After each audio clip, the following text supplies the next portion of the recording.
Boa noite, querida igreja. Podemos assentar. Queridos, que bom que você se encontra aqui mais uma vez nessa noite.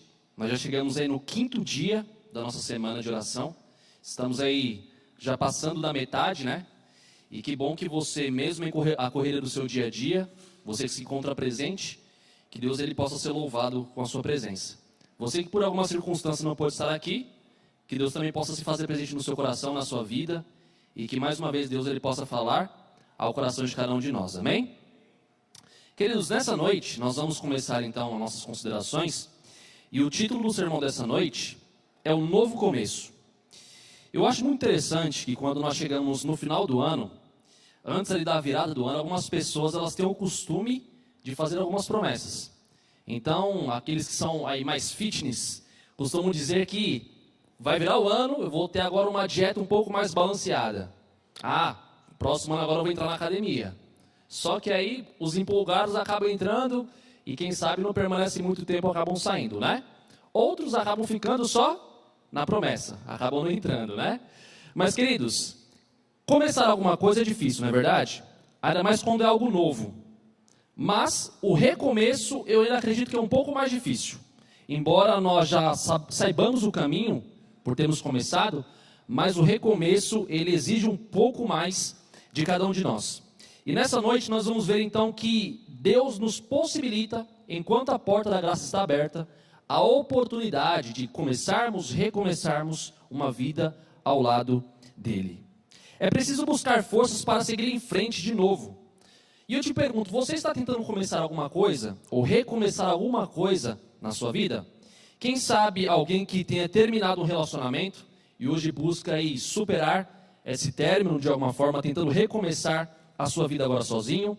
Quem sabe alguém aqui nessa noite, ou mesmo através da live, tenha começado uma carreira profissional agora diferente daquela que exercia anteriormente. Quem sabe alguma pessoa esteja lutando pela sobrevivência e precisa vez após vez recomeçar. Quem sabe alguns de nós possamos estar recomeçando a nossa vida espiritual depois de alguma queda. Quem sabe algum de nós estejamos começando ou recomeçando depois de uma triste perca de algum ente querido. Quem sabe algum de nós esteja recomeçando depois de um triste diagnóstico de algum problema de saúde. Enfim, eu não sei se você tem recomeçado alguma coisa na sua vida, mas nós vamos falar um pouco sobre isso nessa noite. Eu gosto muito do estudo das palavras, e a palavra recomeçar, ela vem de uma palavra latina, do latim, que se pronuncia coractium. E é interessante que esse termo, ele então usa a expressão cor, que vem de coração, e a expressão actium, que vem de ação. Resumindo, é a ação que vem a partir do coração, a capacidade de enfrentar um desafio externo como motivação interna. Então, muitas vezes na nossa vida, quando nós precisamos então recomeçar, é interessante que esse é um sentimento, essa é uma atitude que ela parte internamente da sua insatisfação, quem sabe pela situação que você esteja vivendo, enfim, por N motivos aí que nos motivam a recomeçar. Agora, o nosso recomeço, acima de tudo, espiritualmente, ele fica muito mais belo quando Deus trabalha dentro de nós para que nós possamos enfrentar os nossos desafios. E é interessante que a vida do cristão, ela é reciclável. O que eu quero dizer com isso? Que dia após dia nós temos as nossas lutas, os nossos conflitos particulares e individuais.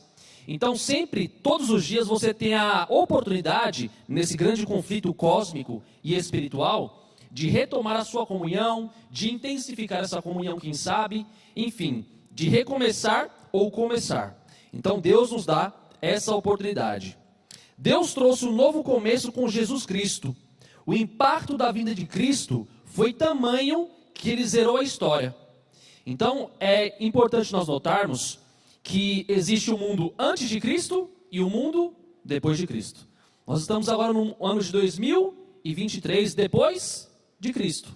Logo, uma vez que Cristo veio há 2023 anos atrás, por ter cumprido ali o seu propósito ao morrer na cruz do Calvário, iniciou-se um novo curso da história. E agora uma história muito mais esperançosa. Porque uma vez que as pessoas viviam antes de Cristo, elas tinham expectativa de que ele viria. Mas agora nós recapitulamos a história. Então nós já sabemos que ele veio. Então a nossa vida hoje ela é muito mais esperançosa e nós temos uma motivação muito maior. Por saber que Cristo ele já cumpriu suas promessas, no que concerne agora a salvação, mas nós temos uma esperança viva no nosso coração, que está inclusive no DNA da Igreja Adventista do Sétimo Dia, né? A igreja que aguarda o advento, a volta de Jesus. Amados, nessa noite nós vamos refletir um pouco também sobre a necessidade ou a importância de reconhecermos a encarnação de Cristo, ou seja, a sua primeira vinda a este mundo, que definitivamente virou o jogo do grande conflito. E nós vamos refletir um pouco sobre o bebê na manjedoura. É natural que para a cristandade, acima de tudo que tem a Cristo como o nosso grande líder e do qual nós o seguimos, por isso chamamos cristãos, que nós reflitamos muito na cruz do Calvário. Só que não existe a cruz do Calvário sem a manjedoura. A manjedoura foi o primeiro passo de Jesus ao encarnar, ao nascer como um simples bebê. E o primeiro texto que nós vamos ler nessa noite, eu vou te convidar a abrir lá no Evangelho de João, e nós vamos ler o capítulo 1 e também o verso 1. Então, João, Evangelho de João, capítulo 1, verso 1. Nós vamos ver agora aqui, teologicamente, algumas informações muito importantes no que diz respeito agora a Cristo, a sua missão, aquilo que ele é e também aquilo que ele fez e faz em prol da humanidade. Então, João capítulo 1, no verso 1, é um verso que é bastante conhecido, eu acredito, pelos irmãos, mas nós vamos ler aí. Você que se encontra em casa, vou te convidar a abrir a sua Bíblia também, para que você não deixe de acompanhar o texto bíblico junto conosco, tá bom? Olha o que nos diz. No princípio era o Verbo estava com Deus e o Verbo era Deus. Ele estava no princípio com Deus.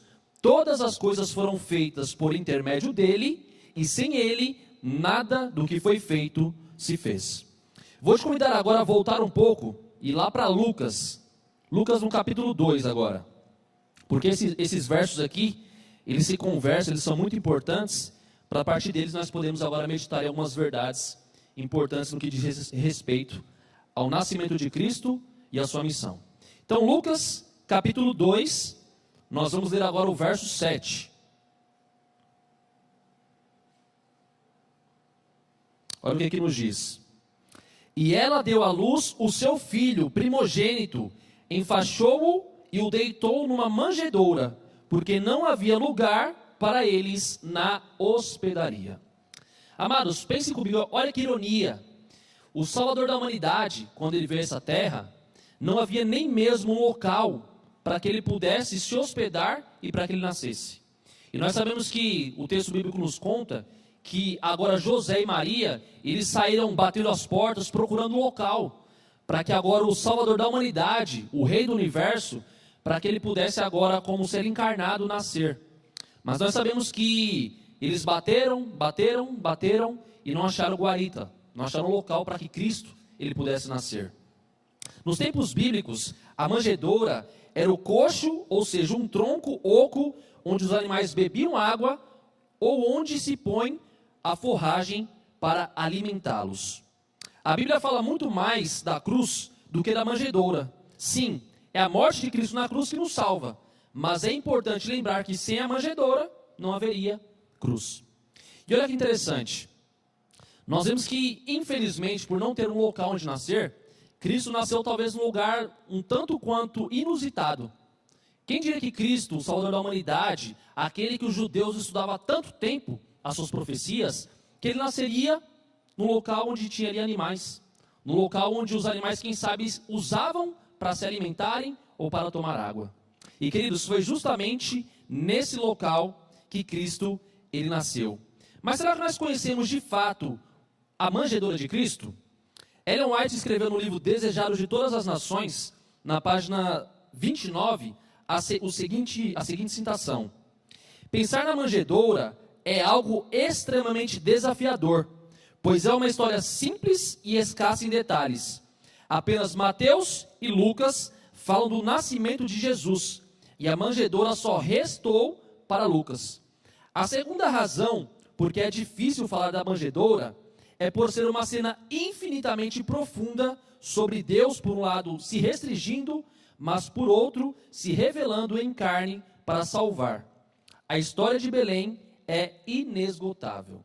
Então, Ellen White nos mostra nessa citação que o nosso grande Deus, ele não mediu esforços ao deixar o seu trono no céu, ao encarnar como ser humano, como homem, para que ele viesse à terra cumprir o propósito de nos salvar, de salvar a raça humana.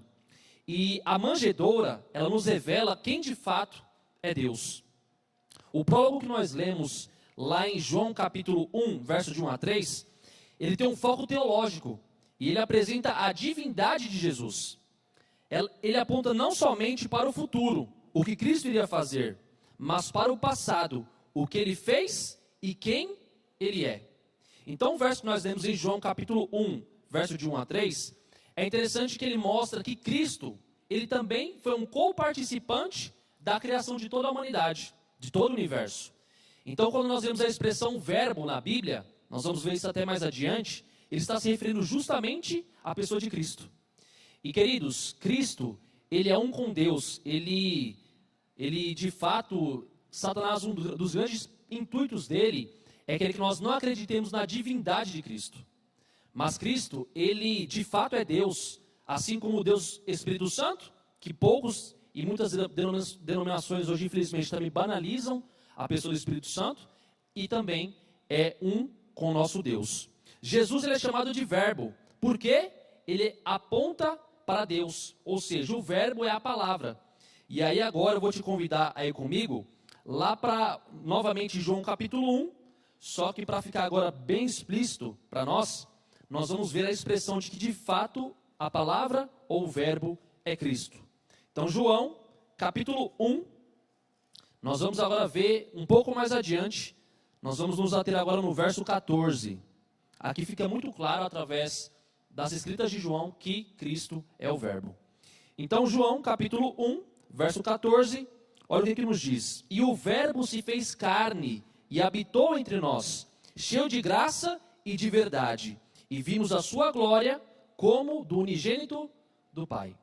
Então, amados, nós podemos ver aqui de forma muito nítida e clara que Cristo, ele é Deus, que ele é o verbo e que ele se fez carne para que ele pudesse habitar entre nós e dessa forma ele também pudesse manifestar, resplandecer a glória do Pai diante de nós. E é por isso que diversas vezes nos evangelhos nós vamos ver que quando Cristo fala, quem vê a mim, vê o Pai. Então muitas vezes até os discípulos pediram para Deus, né? Deus, nos mostre, nos apresente o Pai.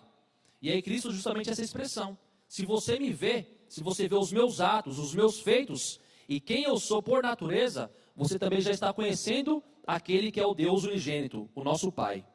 O termo usado para habitar significa habitar em uma tenda, ou seja, acampar.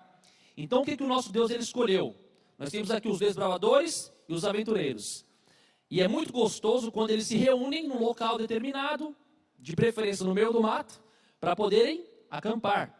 Da mesma forma, o nosso grande e poderoso Deus, ele escolheu acampar no meio de nós. Ele escolheu estar juntamente conosco. E é muito importante nós entendermos isso. E nesse verso, a palavra o agente da criação se tornou criatura. Aquele que trouxe o universo à existência, nasceu dentro do universo como ser humano. É muito complexo, não é? Entender que o nosso Deus, que é eterno, um Deus que é onipotente, onisciente, que tem vários atributos, que ele sendo todo poderoso, ele escolheu nascer como um ser tão frágil, como um bebezinho. Mas esse era o propósito e o plano da redenção que precisava ser executado em nosso favor. Agora nós podemos ver aqui uma outra citação que fala que se em João 1:1, como nós lemos, o apóstolo afirmou a divindade de Jesus, no verso 14 ele afirmou a sua humanidade. Cristo é divino no sentido absoluto e irrestrito da palavra. Também é humano no mesmo sentido, exceto pelo fato de não ter conhecido o pecado. Então, essa balança ela fica equilibrada. Porque dessa forma nós podemos ver a divindade de Cristo ele como um ser unigênito igual ao Pai e o Espírito Santo, mas nós podemos ver que ele também é 100% igual a nós, com exceção do pecado, porque ele foi perfeito e a Bíblia fala que em nada ele pecou. Jesus se fez humano para estar perto de nós. E eu te pergunto, a gente gosta de estar perto daquelas pessoas que nós amamos, não gostamos? A gente sente prazer, nós sentimos satisfação. E da mesma forma, mesmo diante agora de uma raça pecadora, a nossa humanidade depois da queda de Adão e Eva, Cristo, por nos amar, ele se prontificou a vir e acampar conosco, porque ele nos ama. Então, isso pode trazer motivação e conforto ao nosso coração. A certeza de um Deus que nos ama, que fez e que também faz tudo para nos salvar. Jesus se aproximou e ele pôde agora, através da vivência aqui na terra, poder passar por situações que nós passamos todos os dias. Então, os problemas que você tem, suas dores, suas lutas, as necessidades que muitas vezes nós passamos, o nosso grande Deus, ele experimentou tudo isso. E é por isso que quando você ora, que quando você pede, você tem alguém que consegue agora, pela vivência que teve aqui na terra, sentir e imaginar tudo aquilo que você está passando. Não apenas porque ele sonda o nosso coração, mas porque ele passou por todas essas coisas aqui na terra. Os apóstolos viram a sua glória, glória como a do unigênito do Pai. E como uma amostra de quem ele é, Jesus se transfigurou diante de Pedro, Tiago e João. Então, é interessante nós notarmos que os discípulos, eles viam diariamente o nosso grande Deus, ele tendo várias manifestações poderosas. Então, trazendo milagres, curas, transformando vidas, quem sabe ressuscitando pessoas, mas como uma forma de mostrar para os discípulos que de fato ele era Deus, o Deus verdadeiro, a transfiguração foi um acontecimento extremamente poderoso, onde agora eles puderam ver Cristo como de fato ele é, ele glorificado, da forma com que nós vamos vê-lo quando ele aparecer nas nuvens dos céus. E agora os discípulos, eles viram isso para que eles pudessem entender que não era apenas um homem que estava com eles, um homem dotado de dons, talentos e poderes, mas que quem estava diante deles, na verdade, era o nosso grande Deus. Ellen White, no livro Caminho a Cristo, na página 93, olha o que ela nos diz. Cristo disse, quem vê a mim, vê o Pai. João 14, 9. Falando assim, ainda na condição humana, ele nos ensinou a admirar e amar a Deus pelo que ele é, e não pelo poder que ele tem. Isso também nos dá a condição de amá-lo plenamente. Afinal, só podemos amar alguém que conhecemos. Nossa relação com Deus não deve ficar só entre pedir e agradecer, preces e milagres. Deve evoluir para um relacionamento vivo, numa caminhada com Deus, no abrir do coração, como para um amigo. Você percebe a importância que Ellen White dá para o relacionamento que nós devemos ter com Deus? Eu te pergunto, é possível conhecer uma pessoa sem se relacionar com ela? Hoje a internet diz que é possível, né? Porque você se comunica aí via WhatsApp, Messenger e outras plataformas aí e redes sociais. Mas, queridos, nós só podemos conhecer alguém verdadeiramente se nós convivermos com essa pessoa. A partir de então você vai ver os defeitos que essa pessoa tem, você vai ver as qualidades que aquela pessoa tem, e é através da conversa, do diálogo, das brincadeiras, enfim, da convivência, é que de fato nós passamos a conhecer uns aos outros. E não é diferente com Deus. Nós precisamos ter um relacionamento através do estudo da palavra, através da oração, através da pregação do evangelho e outras formas existentes, porque dessa forma nós mostramos que conhecemos a Deus. E quando ele voltar nas nuvens dos céus, nós podemos ter a plena certeza de que ele dirá que também nos conhece. Agora, aquele que não se relaciona com Deus, infelizmente lá no Evangelho de Mateus, ele vai falar o seguinte: eu não te conheço, porque você não passou tempo e porque você não procurou conhecê-lo, se relacionar com ele. Cristo, ele teve a coragem de enfrentar tudo por nós, para nós, ou para nos dar um novo começo. E é interessante que a manjedoura, ela revela também quem nós somos. Ela não apenas revela os atributos humanos de Cristo, ou tudo aquilo que ele fez, ou abriu mão em nosso benefício, Mas a manjedoura, ela também revela quem os seres humanos ou quem nós somos. A manjedoura e a encarnação não aconteceram apenas para render uma boa foto nas redes sociais do universo. Não foi um golpe de marketing cósmico. Ela foi autêntica. Ela revela a humildade divina e revela também um pouco do coração de Deus. Queridos, é muito interessante e nós podemos ver que quando nós pensamos no sacrifício de Cristo, a nossa tendência é apenas limitar o sacrifício de Cristo à cruz do Calvário. Porém, nós muitas vezes pecamos nisso. O sacrifício de Cristo, ele vai muito mais além. Não foi apenas ser pregado numa cruz, sofrer durante algumas horas, depois de ser espancado e morrer. Queridos, o fato de Cristo, ele abrir mão das suas honras, da glória celestial, da adoração dos anjos, encarnar como ser humano, vir para essa terra como se fosse um esgoto, um lamaçal do pecado, foi tudo isso que Cristo ele fez em nosso benefício, por se importar e por amar a cada um de nós. Ao mesmo tempo também, a encarnação revela a nossa condição carnal. Então tenho certeza que a vida de Cristo, para aquelas pessoas que estavam ao redor dele, era uma repreensão. Então quando você nota que os fariseus, muitas vezes eles queriam matar a Jesus, queriam apedrejá-lo, queria, enfim, acabar com a vida dele, muitas vezes não é porque Cristo chamava a atenção deles, mas é porque o exemplo de Cristo, a sua vida impecável, a sua vida santa, era para eles, quem sabe, uma tortura. E queridos, eu vou te convidar agora a ir lá para Gálatas no capítulo 5, porque ali agora o apóstolo Paulo, ele nos mostra qual que é a nossa condição como seres humanos pecadores. Ele nos mostra qual que, infelizmente, são as práticas que nós muitas vezes gostamos, porque elas agradam a nossa carne e agradam a nossa natureza. Então, Gálatas capítulo 5, nós vamos ver aqui que agora o apóstolo Paulo, ele define muito bem qual é a condição humana em relação ao pecado. Gálatas capítulo 5, verso 19. Olha o que nos diz.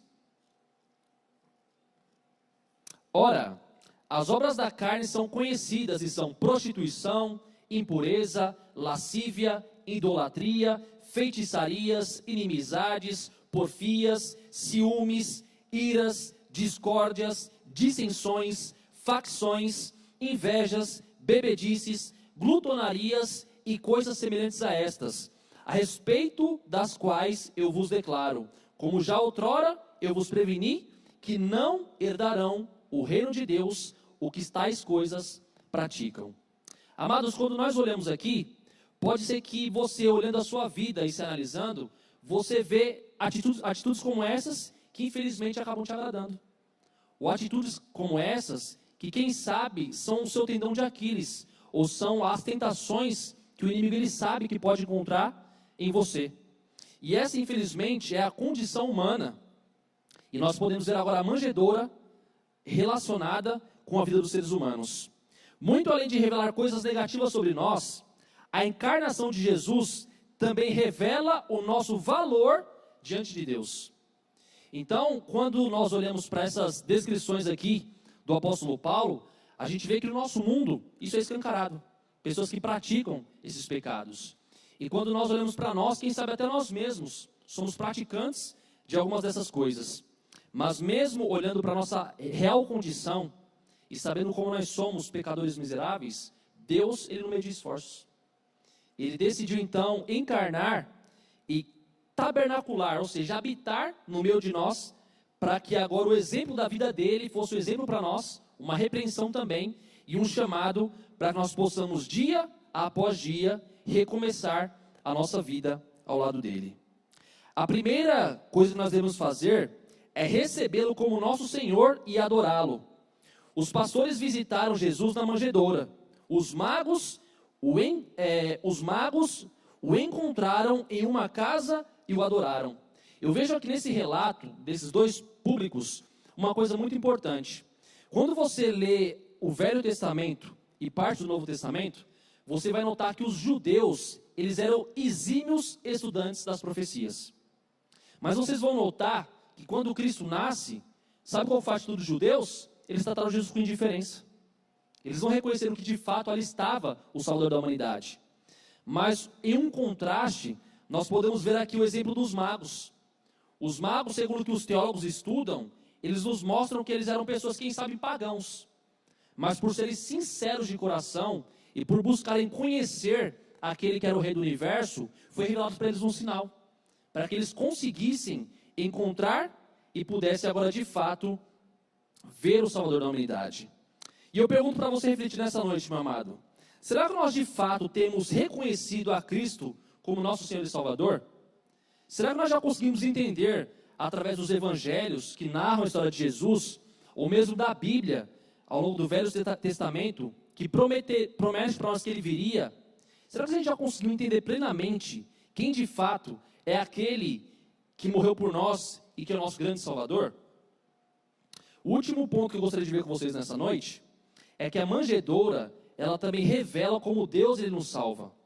Então a Bíblia ela é muito didática, ela é muito lúdica, e ela nos mostra que agora as 1001 formas que Deus utilizou para que o seu plano, o plano da salvação, ele pudesse ser executado com êxito e para que ele pudesse cumprir aquilo que ele havia prometido para cada um de nós. E eu gostaria de chamar a sua atenção para algumas características dessa realidade. A primeira delas é que Cristo nos salva sem ajuda humana. Então você vai notar que, quem sabe, a única coisa que nós conseguimos fazer muitas vezes é atrapalhar esse plano para que ele não se cumpra na nossa vida. Mas nós, seres humanos, o máximo que nós podemos aceitar fazer em relação a isso que eu estou dizendo aqui, né? É justamente aceitar aquilo que Cristo fez por nós. E se nós já aceitarmos, já estamos dando uma grande ajuda para Deus. Se nós já não atrapalharmos. Outra coisa muito importante é que Cristo, ele nos salva como uma doação. Da mesma forma como Cristo veio servir e doar a vida em favor de muitos. Esse é um verso que está na palavra de Deus, né? Cristo, ele veio doar a sua vida em favor de todos nós. Outro ponto importante é que Cristo, ele salva pelo sacrifício. Diversas vezes, os fariseus, os saduceus e os líderes da época, eles tentaram matar Jesus. Eles tentaram, antes do propósito, da data específica, que ele deveria cumprir a sua promessa de morrer por nós, pela sua vida ser uma repreensão, e pelo seu testemunho, e até mesmo pela sua mensagem singular, muitas vezes nós vemos relatado na Bíblia a atitude dos fariseus e dos líderes da época tentando matar Jesus. Outra realidade que eu gostaria de destacar com vocês, para nós caminharmos para o final do sermão dessa noite, é que Cristo nos salva pela expiação, ou seja, ele assumiu a nossa humanidade para que por sua divindade nós alcancemos o abraço do Pai. Então Cristo, ele assume agora a nossa condição como ser humano, para que nós pudéssemos agora ter a esperança de receber o abraço do nosso grande Deus, que irá nos receber como filhos. Afinal de contas, quando Cristo morre por nós, ele nos dá a condição de sermos chamados filhos de Deus. E outra realidade importante que eu gostaria de enfatizar com vocês é que Cristo salva elevando a criação. Então, naquele primeiro verso que nós lemos, em João capítulo 1, verso de 1 a 3, nós vimos ali um Deus que é criador, mas também vimos um Deus que é redentor, aquele que encarnou para nos redimir e para nos salvar. Na criação, Deus fez o ser humano à sua imagem. Na redenção, Deus nasceu à nossa imagem. Nossa raça foi elevada com a participação de Jesus. A terra, o palco da manjedoura, se tornará o centro do governo do universo. O ser humano, a terra e o universo nasceram de novo naquela manjedoura. Então, quando Cristo ele veio, assumiu essa condição e nasceu naquela manjedoura, agora nascia juntamente com ele a esperança da salvação que ele nos concede por meio do seu sacrifício, morte e intercessão lá no céu. Amados, você consegue entender a importância que você tem para Deus? Talvez as palavras de um homem limitado e pecador como eu não conseguirem demonstrar para você o quanto você é importante para Deus. Hoje nós vemos muitas pessoas que, infelizmente, por desilusões da vida, por situações adversas, por provações, muitas pessoas acabam hoje, e tem crescido muito, elas acabam tirando as suas próprias vidas, ou a sua própria vida. Pessoas que não reconhecem que a vida dela é tão preciosa, que o sangue de Cristo, vale o sangue de Cristo, a vida de cada um de nós. Queridos, nós somos muito amados. E Ellen White, ela fala em um dos seus escritos, que o nosso planeta, o planeta Terra, ele é o espetáculo, ele é o centro das atenções de todo o universo. Então hoje lá no céu, os anjos, eles olham com expectativa as promessas que Deus fez, os acontecimentos aqui da terra, e anseiam com expectativa a promessa do retorno de Jesus, para que nós possamos agora ser livres desse mundo de pecado, de sofrimento, de morte, de dor. Todas essas coisas, elas passarão. E nós podemos ter a certeza e a esperança de que Deus, Ele é fiel para cumprir a sua promessa. Hoje é hora de recomeçar. O nascimento de Jesus foi o grande recomeço da humanidade. Mas Deus chama você hoje a renascer. Mesmo que seu coração seja tão impróprio como uma estrebaria para a presença de Jesus, permita que Ele nasça hoje no seu coração. Amados, você está disposto hoje a dizer para o nosso Deus que você aceita tudo aquilo que Ele fez e que Ele faz por você? Está você disposto hoje a abrir o seu coração para que o nosso grande e poderoso Deus, Ele entre, Ele more e faça transformação? Eu gosto muito de um verso que está em Apocalipse, capítulo 3, verso 20, que nos diz que Cristo está batendo a nossa porta do coração. E se nós abrirmos a porta do coração, Ele entrará e será conosco, né? E nós seremos com Ele. Quando nós olhamos para a cultura oriental, essa questão de comer juntos é uma coisa muito íntima. Lá no Oriente só come junto as pessoas que são muito íntimas, pessoas que são muito próximas. E Deus, Ele quer ser íntimo de você. Ele quer ser próximo de cada um de nós. Mas a pergunta é, será que nós estamos dispostos a ser íntimos de Deus? Será que nós de fato estamos preparados para cada vez mais intensificar o nosso relacionamento para com Ele? E nessa noite eu gostaria de perguntar para vocês, quantos estão dispostos a permitir nessa noite que Deus nasça no seu coração? Deixa eu ver as mãos. Amém por isso. Que o nosso Deus seja louvado. Nesse momento nós vamos ouvir novamente um louvor. E se é o desejo do seu coração nessa noite, pedir e abrir o seu coração para que Deus Ele entra, para que Ele faça morada, para que Ele te transforme, eu vou convidar você ao final dessa música a ficar em pé, para que nós possamos agora pedir para o Rei do Universo, que nos salvou e que está pronto a sempre nos salvar, que Ele possa morar em nós, nos transformar, e para que a cada dia nós possamos aceitá-lo como nosso Senhor e o nosso Salvador.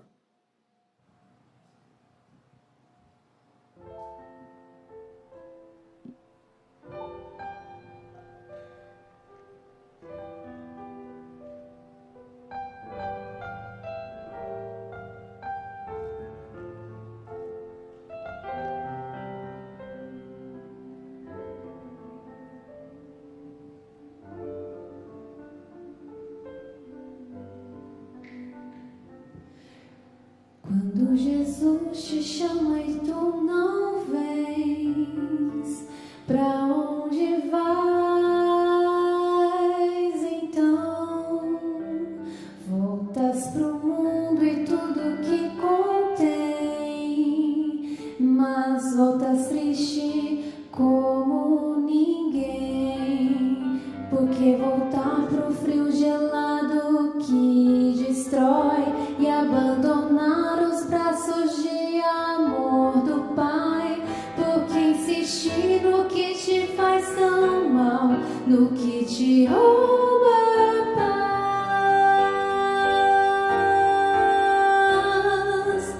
Vem pra Jesus, vem pra Jesus. Agora é o momento, não podes deixar pra depois. Vem pra Jesus, vem pra Jesus. Agora é o momento, não podes deixar pra depois.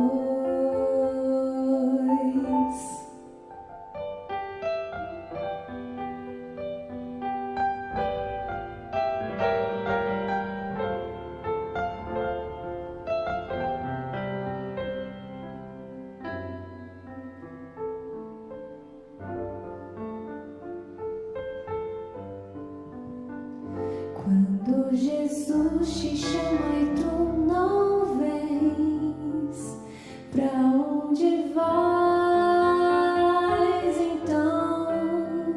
Quando voltas pro mundo e tudo que contém, mas voltas triste como ninguém. Junto de Cristo existe sempre um bom lugar, onde calor e abrigo podes encontrar, onde tua vida pode retomar sua força e seu vigor.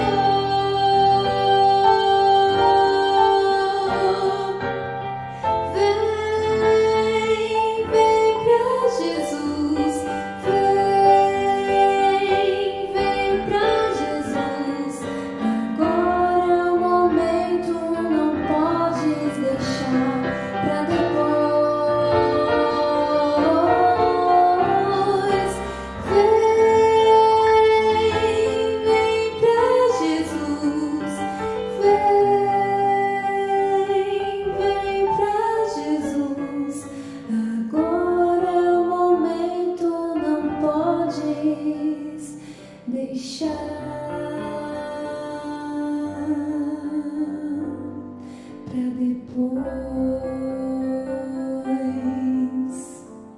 Quando Jesus te chama e tu não vens, pra onde vais então? Amém. Que Deus seja louvado. Queridos, hoje é o dia do recomeço. Se por alguma circunstância da vida, quem sabe você que se encontra aqui presente na igreja, quem sabe você que está nos assistindo pela live, se você se afastou de Deus, esse é o momento da oportunidade. É o momento que Deus te dá a condição de você retornar para os seus caminhos. Mas para você que já se encontra firme nos caminhos de Deus, esse é o momento de você recomeçar a sua comunhão, intensificar a sua comunhão, para que nós possamos agora ser íntimos, para que nós possamos nos relacionar com Deus, e para que quando Ele voltar, de fato, nós possamos ser conhecidos como seus filhos. Vou te convidar a fechar os seus olhos, vamos falar com esse grande e poderoso Deus. Grande Deus e Pai, louvado seja o Teu nome, pelo que o Senhor é, e pelo também que o Senhor faz na nossa vida. Nós te agradecemos, ó Pai, pela salvação que o Senhor nos proporciona através do Teu Filho, Cristo Jesus. E nós te agradecemos porque, enquanto a porta da graça se encontra aberta, o Senhor nos dá a condição de todos os dias nós recomeçarmos uma vida de consagração, uma vida de comunhão, uma vida de renúncia, tudo isso para a honra e para a glória do Teu nome.